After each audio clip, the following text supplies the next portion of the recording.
Let that sink in for a moment. It is simple, but it is not easy. It requires mastery of some very simple things and doing them consistently.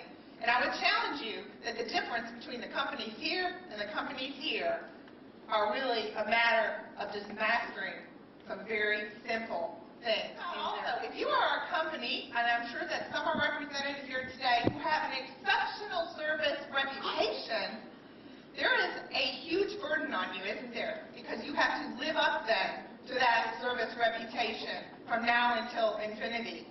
Because folks will compare us not just to our competition, but also, as Disney would call it, to our last performance.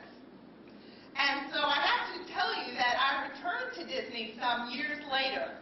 My children were much older, in their teens, and Disney went through some struggles because of workforce issues, and I'm sure some of you go through those occasionally, because Disney is actually the largest employer in a single city in the U.S. In other words, they have 50,000 employees in one city that all work for one employer.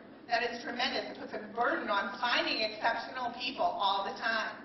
And I have to tell you, when I went back, my expectations, where were they? Show me with your hands again. They were here, and because they were having some personnel issues at the time, my experience kind of was down in here.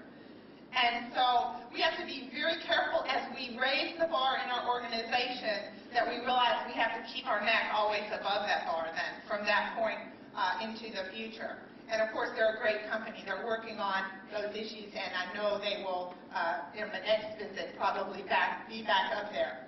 Well, I don't know if any of you have ever seen the television show Shark Tank. I enjoy watching it, and there are experts who are there evaluating business pitches from various people who want their money and to invest. And one of the, I guess I shouldn't say judges, one of the investors, Barbara, on ABC Shark Tank, said this: your best innovations will come from the front lines.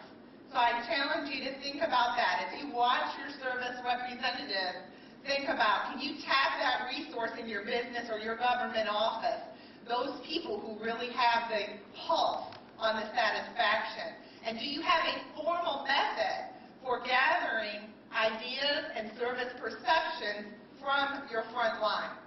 And what is that formal method?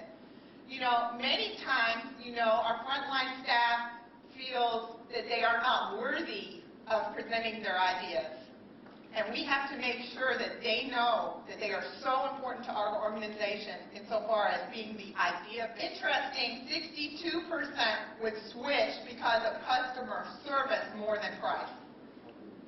A lot of us, we spend a lot of time as leaders figuring out how can I get my prices lower, and yet we neglect the service, and I know I am preaching a little bit to the choir here.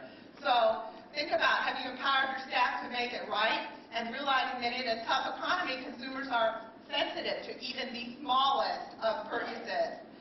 Ritz-Carlton was mentioned earlier. You might know their employees are empowered on anything less than $2,000 to make that decision themselves, their frontline employees.